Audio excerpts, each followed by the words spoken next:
Hi guys, welcome back to my page. Please like, share, and subscribe for more Chorokyu videos. 164 tune cars and other car toy brand. But uh, in my video, it's not a Chorokyu guys.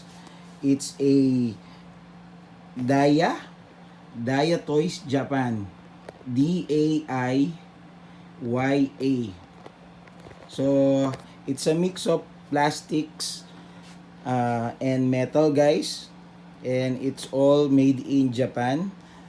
uh, I I am a collector of Isuzu truck guys, Isuzu dump trucks, uh, uh, like the old old versions, early release. So this is my collection of Daiya toys guys from Japan. As you can see, I have a ride-on car. Uh, Daiya toy, a big one, Isuzu truck guys. Okay, it's a huge. It can ride what, 5 years old guys. Okay, and still working. But I bought this in a surplus shop, so it's kind of bit used. Okay, then guys, these two boxes are brand new. uh, they are friction power guys. Okay,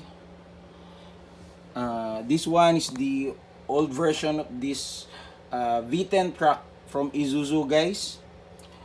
Here in the Philippines they call it SPM, the head guys. Okay, so if you can see guys, I have three dump trucks, and they are all identical. As you can see guys, this one is a uh, the length is 1 foot, and then this one guys, I think it's a 1.5 feet guys, and then the last one, I think it's a more than 2 feet guys. Okay, so they are all functional guys. uh,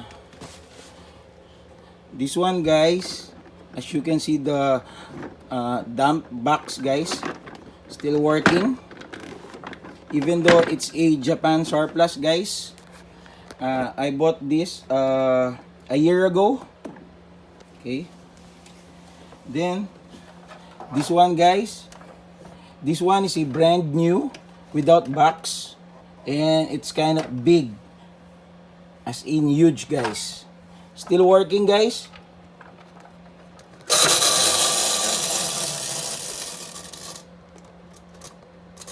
Okay, and then this one guys,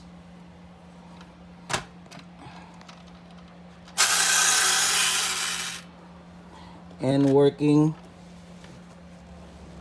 They are all working guys. As you can see,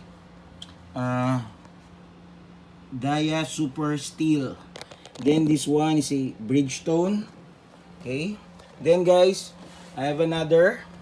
It's a mixer truck guys, also late model Isuzu truck V30, I guess. Okay, then another mixer truck guys with a smaller one. Okay, I think it's around 8 inches guys. Okay, also Daiya toys. They are all Daiya toys guys. And then this one guys, this is a old stock, brand new, and as you can see, uh, the cowl is the, I think, fourth generation of Isuzu truck, released in 1980s guys. We used to have one of these guys, but it's a dump truck from our construction.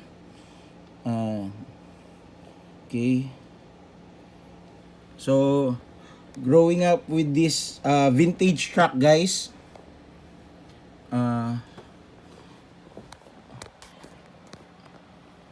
So I collect the vintage truck, guys. Okay. And this one, guys, it's a Japanese mail service truck, guys. Also a Isuzu truck. And by the way, all the doors, guys, are working, can be open, and all of the truck, guys, are right hand drive, including this one, guys, also open, and all of that, guys. And this one also can be open, and this one can be open, guys, and this one can be opened because this one is a small truck, guys. This one cannot be open. All the interior inside, guys, are metal. Okay. And last but not the least, guys, this is my newly purchased Isuzu truck V30 series, guys. Also brand new, guys. As you can see, no scratch, but because it has no box, the decal is chipped off. I will repair this later after my video. So this one is a warning sign truck. I think it's a warning truck size, guys.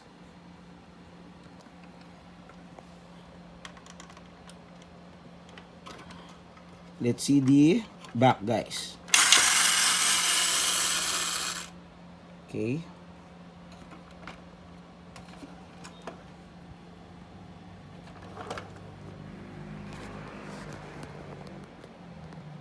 Some of my Isuzu truck, guys, are the latest model and modern, but I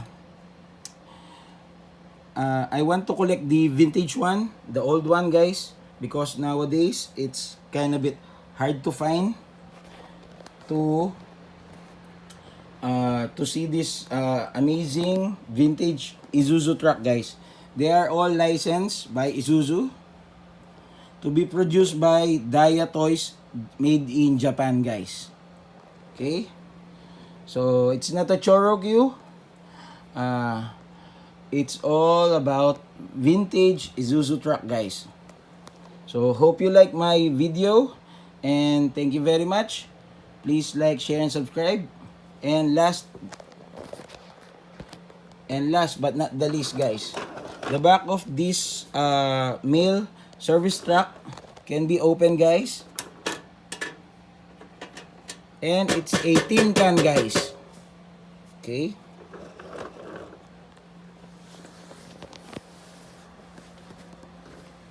so that's it again, guys. Hope you like my video. Thank you very much. Please like, share, and subscribe. Bye.